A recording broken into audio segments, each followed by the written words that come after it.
दोस्तों, अगर आप रिश्तेदार से पैसा लेते हैं और उसके लिए कोई गिफ्ट डीड नहीं है तो क्या टैक्स लगाया जा सकता है, इसके बारे में डिस्कशन करेंगे। बहुत इंपॉर्टेंट फैसला आया है दोस्तों रेगुलर अपडेट के लिए आप सी ए सतबीर सिंह यूट्यूब चैनल को सब्सक्राइब कर लें ताकि आपको टैक्स के रेगुलर अपडेट मिलते रहें, आप टैक्स प्लानिंग कर पाएँ, टैक्स बचा पाएँ। दोस्तों, यदि आप गिफ्ट लेते हैं रिलेटिव से तो उस केस में एग्जम्पशन होती है। तो क्या इस केस में आपके पास गिफ्ट डीड होना ज़रूरी है, इसके लिए इम्पोर्टेंट केस लो आया है जो कि इनकम टैक्स अपील ट्रिब्यूनल ने दिया है। केस के फैक्ट इस प्रकार है दोस्तों, एसएससी के द्वारा 80 लाख रुपया अपने ब्रदर इन लॉ यानी कि जीजा जी से लिया गया, यानी कि सिस्टर के हस्बैंड से।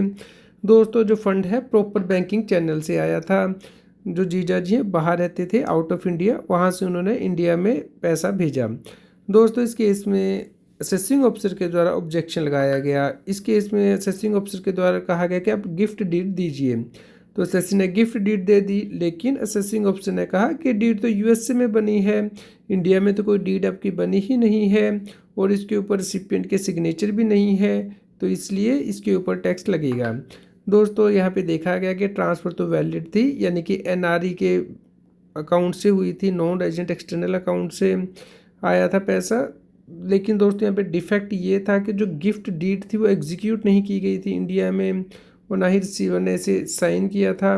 तो दोस्तों, यहाँ पे क्वेश्चन ये था कि अगर गिफ्ट डीड नहीं है तो भी क्या टैक्स लगाया जा सकता है, क्योंकि पैसा तो रिलेटिव से ही आया है।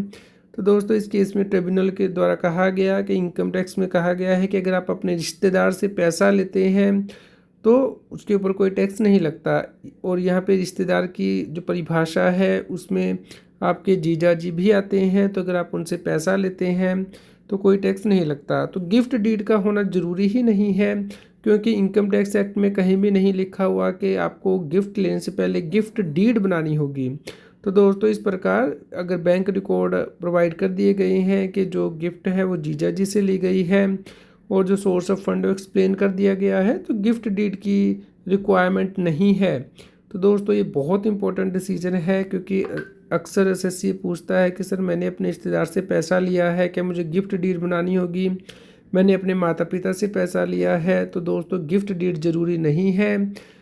तो ब्रदर इन लॉ रिलेटिव की डेफिनेशन के अंतर्गत आता है। फंड जो है बैंकिंग चैनल से हुए हैं, तो माइनर अगर डिफेक्ट है जैसे कि सिग्नेचर नहीं है, गिफ्ट डीड नहीं है, तो उस केस में टैक्स नहीं लगाया जा सकता है। इसके ऊपर दोस्तों आप केस लो हमारी वेबसाइट taxseal.com पे देख सकते हैं।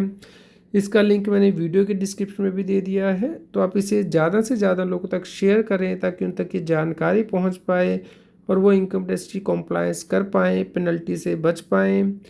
इसी प्रकार के रेगुलर अपडेट के लिए आप हमें सी ए सतबीर सिंह टैक्सील पे जो टेलीग्राम चैनल है उस पर सब्सक्राइब कर लें, सर्च कर लें।